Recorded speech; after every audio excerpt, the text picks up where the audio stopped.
Oh, good evening. The Who's today were on at Rosehill. That last night we had a meeting at Canterbury. I'll give you a quick rundown there.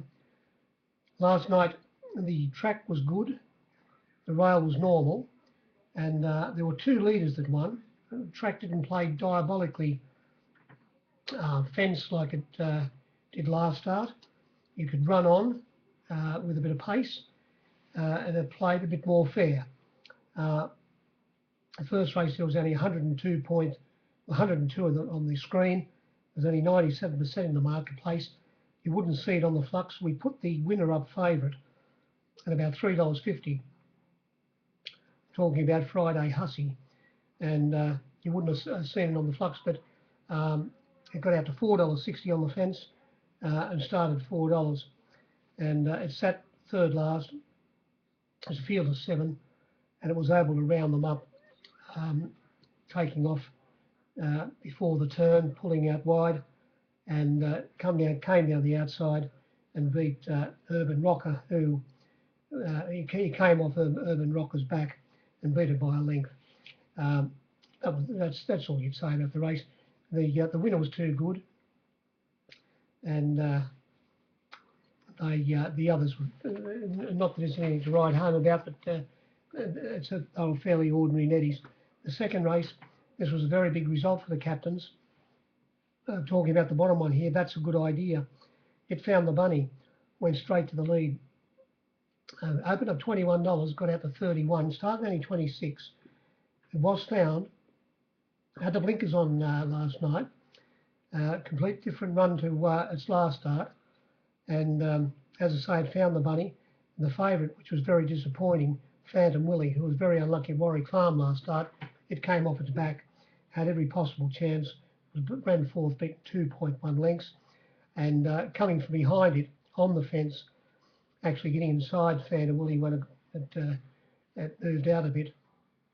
It was another first starter smart Moochie, who was $16 out of 21. He'd finish up running second, and the second favourite, Tableau, who was extremely well back from $5 into $3.80. It ran third after coming from a 1-1 position, a little bit wide on the turn, but it had its chance. It also had the blinkers on last night for the first time. The favourite, we put it up odds on. We'll have you 10 to 9. Take 10 for 9. It got out to $2.50, 6 to 4, back into $2.30. But at the death was $2.60, very hard to lay, with Tableau being the best backed. It was a good result for the captains.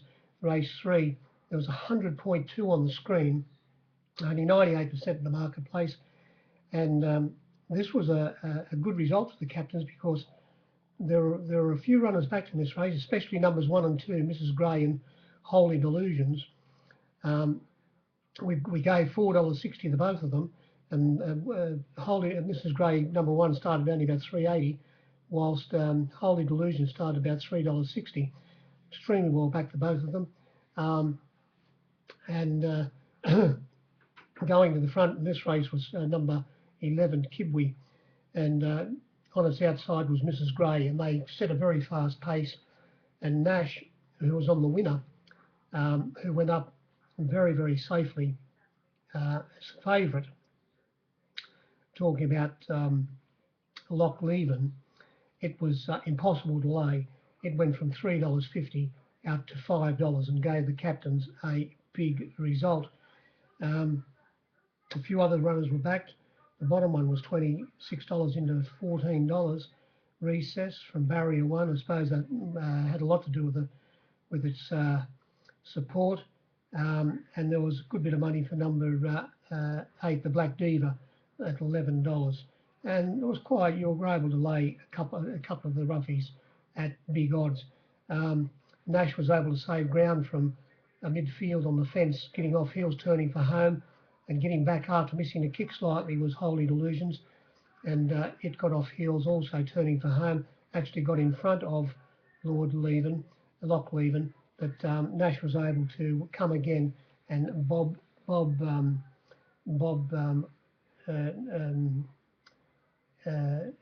Holy Delusions right on the line.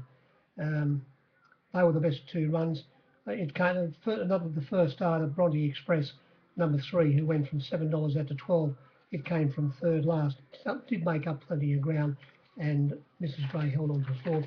Race 4, there was 102.5 on the screen, just a fraction less than the ring, about 101. And there was one by the favourite, Chord Connection. We put them up 6-4 a pair, Chord Connection and Cloud Valley. Chord Connection was $2.50 out to $3, back into $2.80, extremely well backed. And whilst Cloud Valley, it went from $2.50 out to $3.50, from 6-4 out to 5-2. It sat outside the leader, Pazesco, who was also very easy in the betting. We put it up clear third pick at $2.70, $3.70, 11-4 chance, but it got out to start $5.50. It was 11-4 to 9-2, and it led on the fence with, as I say, Cloud Valley on its outside. But after sitting back in second last position, they got along at a good clip, and Huey Horseman Bowman was able to round them up fairly easy after turning for home. He knew he had the race won, and coming from a clear last, which had no pace after missing the kick slightly, the Big I Am, it got into second hole, beaten 2.8 lengths after being a long last down the back straight.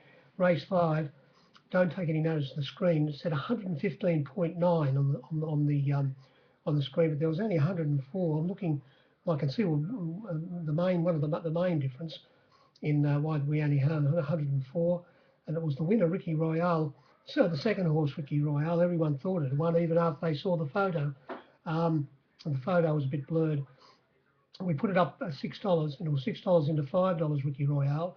I think they only returned at $4.80. It was $7 on my board when they jumped. I wish I would have won. It missed the kick. Slightly, and then it copped a check at the start. And Father Schofield was aboard, and when they once they balanced up down the back straight and were running along, he had to get going on Ricky Royale, and he made a long searching run right around the field, 5 wide at some stages, to actually hit the lead and more or less look the winner. But unfortunately for him, the horse starting favourite in the race, Reunite, number 11, it drew barrier 2. It was given a soft run by Killer Kath O'Hara from barrier 2, as I say, in 4th position, one off the fence. And she was not held up, but once the gap appeared after they'd flattened out, she showed a lot of vigour and was able to go out after Ricky Royale, and she won by 1/4 of an inch right on the line, getting up on the inside. But the second horse was by far the best run in the race. Leading on the fence was Balzac, and it held on for 3rd position. That's about all I'd say there. The bottom one, Getzer, it was well in the market, went up $4, equal favourite with Reunite, but it was out to $4.60. Well back to one stage into $4, but I was $4.20 or $4.40 when they jumped, and that might be over its SP as well. Race 6, there was 102.4 on the screen, but only 96% in the marketplace. And there was one runner in this race that just didn't have a price, and that was the second horse, She's a Stalker. Would have been a great result for me. It went from $3.50 out to $6.50, 5-2 to 11-2, and ran a good race. Hadn't trialled, sat on the back of the winner actually. Going out leading in this race was the favourite, Not a Dancer, from barrier 1. Barrier 11 had barrier 9 in a field of 9, and it crossed and led, but not after doing a bit of work to cross Caprosa, ridden by Bold Blake Shin. The two of them went very fast, and as I say, Not a Dancer finished up leading on the fence. Caprosa on the south side, straight behind them on the fence, Contemplation, who finished up running 4th, and in the 1-1 position was Miserbeal, who was extremely well backed. There were only 3 runners backed in this race. They were Not a Dancer, who went up $3, got out to $3.70, back in I think SP was $2.70. I never ever wound $3 off. My Sabile, it was $6, extremely well backed, into $4.40, extremely hard to get when they jumped. As I say, very well backed. Didn't have a price. The second horse, she's a stalker. Every captain in the joint was cheering for it, and Cap Rosa did have a price at one stage, but not at the death. It went up $5, got out to $6, back into $5 when they jumped, and like the leader, they went fast in up front, and when they turned for home, the two leaders didn't have anything left. Then we come to the last race, and in the last, it said 107.1 on the screen, but in the marketplace, there was only 94%. It wasn't too good if you went off the top odds, this favourite, who ran a fairly poor race, talking about number 9, Baton. It went up $4.20. If you went off the $4.20 and the $4 for a good bit of section, well, it was it didn't prove any. It was hard for you to make a bit of a book. These were the flux. Mercon Man went up $16, $14 and got out to 26. Norma's Betty Boy was 13 out to 26, back to 21. Carmine King was well back, $7 out to 8, back into 6. Radar went from $7 out to $9. Time to Plunder was $7 into $6. Now we get to the winner, Gasquet, who drew the outside alley. There were 12 runners and it had barrier 12. It was able to get to the lead on the first bend, cross, find the bunny, and cross Baton, who got up on not on the right on the south side, but a length behind it, off the fence, and they had an easy time to the turn, and especially the leader. He still had a full tank of juice, Catwalk Corey, and he slipped the ribbons, and well, not slipped the ribbons, he slipped the reins, same thing, and away it went and won by 2 lengths. It had a softer run than I thought. It was very easy in the betting. It went from $5 out to $12. The winner didn't have a price in the ring. A huge result for the captains. Startreuse, it was $6.50 to $9.50. Baton, $4.20 into $2.80 or $2.90.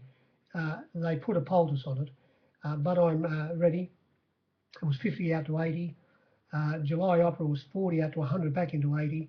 And Higashi was 25 out to 66. The next one was scratched. And the bottom one, Buckmore, was 25 out to $60. And as I say, there was no 107.1, especially if you went off the $4.20, $4, the favourite. There was well under the 100. That was the meeting there. As I say, there are only 2 leaders. The one the track paid a little bit fairer. We came to today, Rosehill, going back to Canterbury. There was the track was good there. The rail was normal, and there was no wind. And it didn't have any effect if there was no wind, of course. Today at Rosehill, there was a bit of a breeze. The track was good. The rail was 4 metres out, and the wind was coming out of the east, slightly out of the northeast, but it didn't have any effect on horses, on any of the results. The figures here today were disgraceful. The smaller the field, as I keep on saying, you just got to find your captain and say, I want to back all these runners, especially when there's a small field in Sydney, to win as much as you possibly can, because you can't lose, because we bet losing figures when there are small fields every day of the week. In this race, there was 100.7 on the screen, but only 93% in the marketplace. These were the flux. Ferment, number 1, was $4.20 into $3.30, back to $3.60. The winner and favourite, Hawkspur, went up $1.80. Well, have your 5 to 4, that got out to $2.50 and started $2.10, fairly hard to get, but it was there. Mintaro, the second horse, which would have been a great result for the captains, it went from $8 out to $13. The next runner didn't have a price, arousing suspicion, $5 out to $7. Although $6 could have been taken at one stage, but still hard to lay.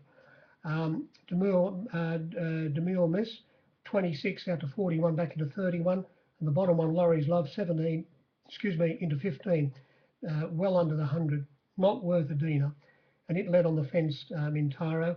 And I think if you read on my website, when horses hit, there would have been over the years, there's been that many horses who have lost, um, who have lost the race by when getting close to the winning post, because soon after it turns very sharply. Um, the riders should just keep on going in a straight line, especially if you're out wide and it's going to be a close finish. There's going to be a half a head of something in it, because if you start to veer in, you lose that little bit of ground. And luckily for Corey Brown, he kept on going in a straight line until he hit the line, and then he came a bit right, which they all do, because there's the bend. And at that, he got home by half an inch. And if he would have come in a little bit further, there's a good chance a horse on the inside who was close to the rail and keeping a straighter course, it might have won the race by a half inch. So it's very important they stay straight there. Anyway, the race was no good, and Corey sat in the 1-1 position, and as I say, was able to beat the leader by a nose on the line. The top weight was a length away, and they beat the other 3 easily. Figures were no good. It was hopeless. He thought that was hopeless. What about the second race? There was 97.9 on the screen and only 89 in the marketplace. These were the flux. Gracious Prospect went from $4.60 out to $7, back into $6. Queen Pen, I bet $26, was 19 out to 26 into 21. Choice Dawn was $8 into $4.60, back to $4.80. The next runner was $51 out to 61. Now, I've done a million on this race. Champagne Cat went up 6 to 4, got to 5 to 2, $2.50 out to $3.50, back into $3, never went off. Yes, it did. The $3 did go off, was into $2.80, but it started, I don't know what price I returned it, maybe $2.80 or most probably $3. I was $3.50. I didn't want to miss it at the finish, and I paid the penalty. It started $3.50 on my board. The next runner, Rock Dreaming, it was $8 out to $9, or it was $8 into $7, hard to get, back out to 9. The next runner, Trafalgar Bell, who ran behind the winner in a barrier trial, that was $4 out to $6, back into $4.60, and the bottom one was always $151. Well under the 100, around about 90, 89%. And this favourite, I wish they'd run this race over again. It won like a 9 to 2 on chance. It went straight to the front, ridden by Catwalk Corey. Directly behind it was Trafalgar Bell, and on its outside was the top weight from Melbourne, Gracious Prospect. It had 2 starts down in Melbourne. It was 6 furlongs first up, so it was a good effort first up for a 2-year-old, and it just trotted away. It won by 3.3 lengths from the top weight, Gracious Prospect, and it was 9 lengths away to Stiff Thunder in 3rd position. Race 3, there was 102.4 on the screen, but only 96 in the marketplace. Now, whether I said it or not, up near the lead was the place to be here today. You'll find that on pace, it was very hard to come from behind. The closer you were to the lead and leading on the fence, the better chance you had. The track was well, it wasn't. The times were good, but the track was, with the rail out that 4 metres, was lending itself to horses up near the lead. And who led in this race? Oh yes, the favourite, Heart Tester. It went straight to the lead, and sitting on its outside after travelling a little way was its stablemate, Grand Business. And one stage the betting, Grand Business, was you could have got whatever you wanted out of it, $4.80, and it was $4.60 out to $5, back into that $4.40, $4.60, hard to get, but started $6. And when it was back, the Avery, the stablemate, Heart Tester, went from $1.80 out to $2.10. But at the finish, if you had up $1.80, they'd kill you for it. It was laid on and started at $1.75, very hard to get. The next one, Long Lasting, it was $5.50 out to $7.50, back into $6, back out to $6.50, back out to $7.50. Treaty, $13 out to $17. Slippery Moss, it was $8 out to $11, back into $10. And the bottom one, Melissa's Jewel, was $17 out to $21. As I say, under 100. It led the favourite. It was a place to be, and it won by 1.3 lengths. The 4th race, there was 107.8 on the screen and only 100, an even spot in the marketplace. And who won this race? Oh yes, the leader won this race as well. Holy moly. And when it won, of course, when it won Holy Moly, it made the chances of Pantasia. It made its chances. It enhanced its chances in the last, and it finished up winning Pantasia because it was just beaten by Holy Moly when Holy Moly won at Warwick Farm 2 starts ago. Well, as I say, it went straight to the lead, Holy Moly, and with Barra Miller on its outside, it was a lot closer today. They said they were going to ride it closer, and they did. And but having the advantage of leading and not going really fast, Holy Moly was able to win and beat the favourite, Secluded, who had barrier 1, was absolutely poleaxed in the betting. We put it up $3.20, got out to $3, at least $3.50, if not more, in the longer in the outside ring, but started only $2.80, hard to get, and it sat directly behind the winner on the fence, with the winner getting off the fence halfway up the straight, and Secluded getting up on the inside of it, but couldn't catch it, and it got beat the length, as I say. And Barra Miller held on for third, again emphasising how important it was to be up near the lead. Only beaten, say, about 2.3 lengths was the 40-1 chance coming from, was only a field of 9, but coming from last on the outside of them, Mighty Madeline, taking up ground. So I suppose the form out of the race might be real strong. I didn't think the favourite would be able to run the 1500, but it didn't lead Secluded. As I say, Holy Moly went straight to the lead, which was most probably always going to be the case, and Secluded sitting behind it. It's how it worked out, and the bias most probably got the winner home. They raced, excuse me, they raced in pairs, except for one runner who ran last in that race, Magnolia Lane, which was $15 out to $18. I think I think it only flucked 13 out to 14. 13 out to 14, a 13-1 chance.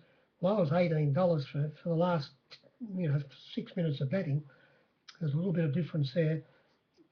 Runners like that, that's where the difference between the 107.8 and the 100 we only had in the marketplace is.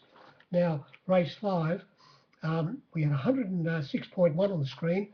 There's only 102 in the marketplace, and this winner came, this was the 2,000 metre race, and it came from last in a bunch field.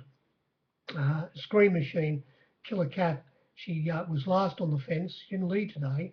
Well, this horse didn't lead today. I don't know whether she rode it last start. It settled down last, and she was tailing Rodney Quinn, who finished up running second on brightest. It had barrier 1. It was second last on the fence. Well, before they got to the turn, Rodney had moved off the fence looking for runs, getting splits between runners as they got moved up the straight. Kill the Cat, she went inside it, and then had to get around the heels of Animoso, who was tailing the pace on the fence, and she was held up and lost her momentum just for a couple of strides. But then she's a strong young lass, and she showed a good bit of vigour, and she was able to push through and grab them on the line, as I say, beating brightest. The favourite in this race we gave 7-2 the field, $4.60 the field. It went up $3.80 favourite Cantonese, got out to $4.60, only started $3.70. And unfortunately for Jenny Duggan, she was trapped wide for the first 1,000 metres, and then she finished up getting outside the leader, who was Travolta. I Own the Lead. Travolta, trained by Gay, and ridden by Tommy Terrific, Berry, and it finished up running second last, beating 4.2. But she got outside. She took her a good while to get outside the leader, Travolta, and it stuck on very well. It's finished up running fourth, and only beaten about under a length, about 3/4 of a length. I dare say it's only a very short run from the 2,000 metres and the 1,900 there at Rosehill to the first turn. If she would have been able to get outside the lead when they hit the first bend outside Travolta, I dare say that Cantonese would have most probably got the money. The Crippeters, it settled back in third last position. It came down the outside, looking as if it was going to win halfway up the straight, but it couldn't go on. It finished up running third. The margins were 0.2 by 0.3 by 0.6 by 0.7 to the fourth horse, Cantonese. So it was a blanket finish. Race 6. Now this was the Festival Stakes, and there was a late scratching in Charing Cross. We had still had a field of 16 runners. They said there was 110.8 on the screen. I won't go into it. There was only was that just over 100, about 101. We gave 11 to 2 the field, $6.50 the field. Galar starting favourite at $6, and this race was won by, again, emphasising how important it was to be near the lead.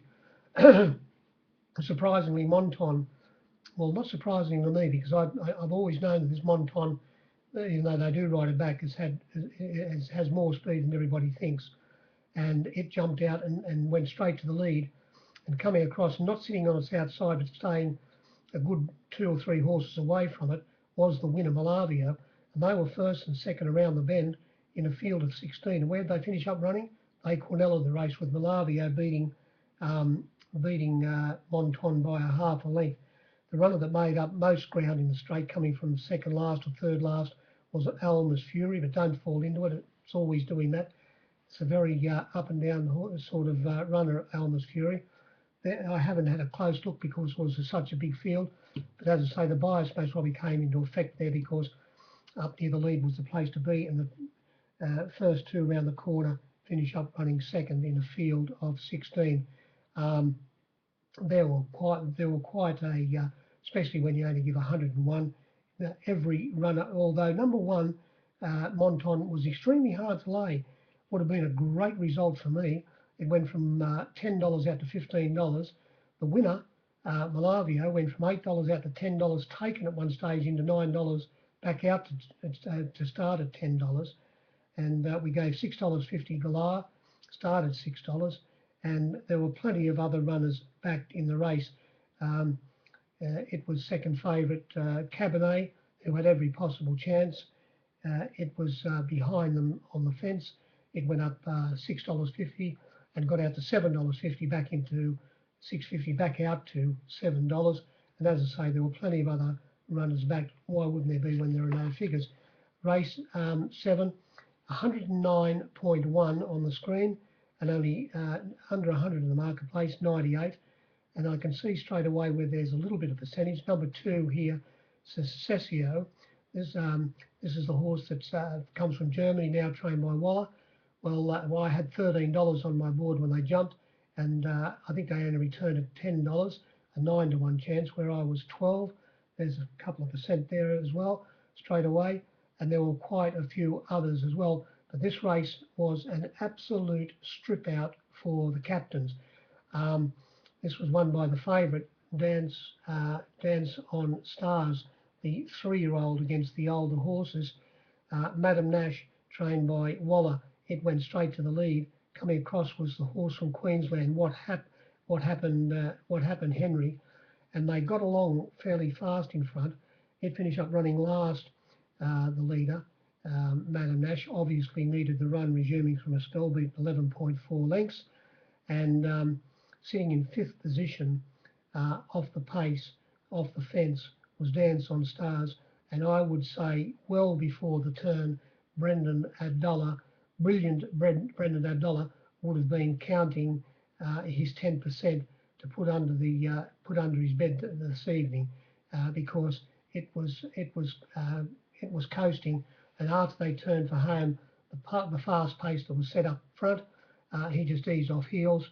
He moved up to them, and he would have been able to hear the hooves of the big horse Fireball, coming up behind him, and would have got within a length and a half of him, but he was still sitting there very quietly, hadn't gone for the winner, and the captains knew that they were shot ducks, because Abdullah just gave it a dig up, and it scooted away and won by 2 1/4 lengths from, as I say, Fireball, who came off its back, and after having every chance, River of Salvation, who sat 3rd on the fence, it ran 3rd, about a neck away.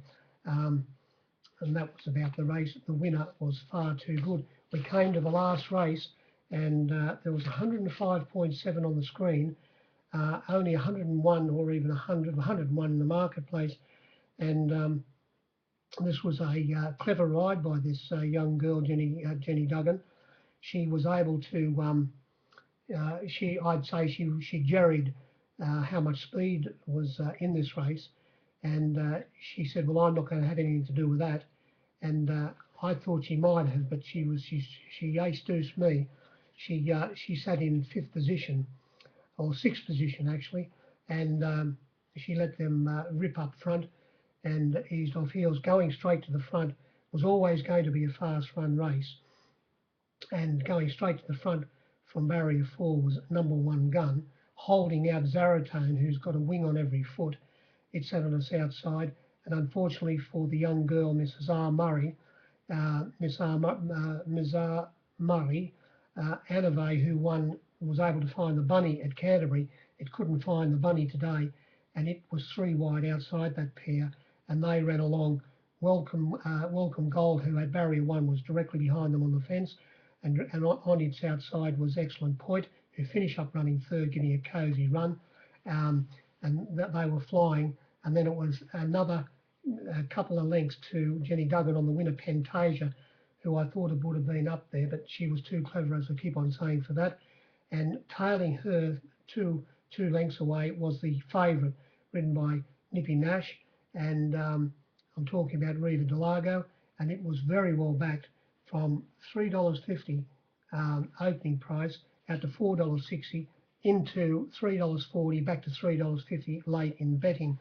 And I suppose if you're on it for a couple of strides, you thought, oh well, Nash will be able to get Pantasia, but after Pantasia had eased off heels and Nash following all the way, after they'd flattened out, now halfway up the straight, they got past the leaders.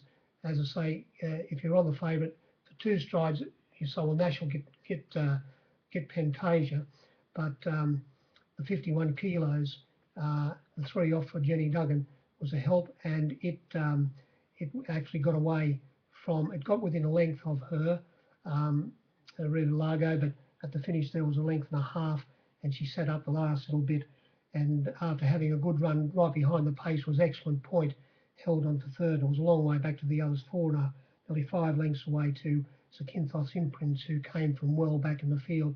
But first and second run, in that race got charm runs. That was about the meeting. It was a tough school, as I keep on saying. Very few punters about at the moment, and it's hard to survive out there. But we've just got to keep on doing our best. Up near the front was the place to be, as I keep on saying, at Rosehill today. They're on tomorrow at good old Hawkesbury, but they're racing on the inner track while they extend the straight or whatever they're doing up at Hawkesbury. So I'm out on my feet now. So whether I do a review or not tomorrow evening, we'll see. But if you do bet tomorrow, or you did bet today, I hope you did have some luck and you do have some luck tomorrow. Good evening.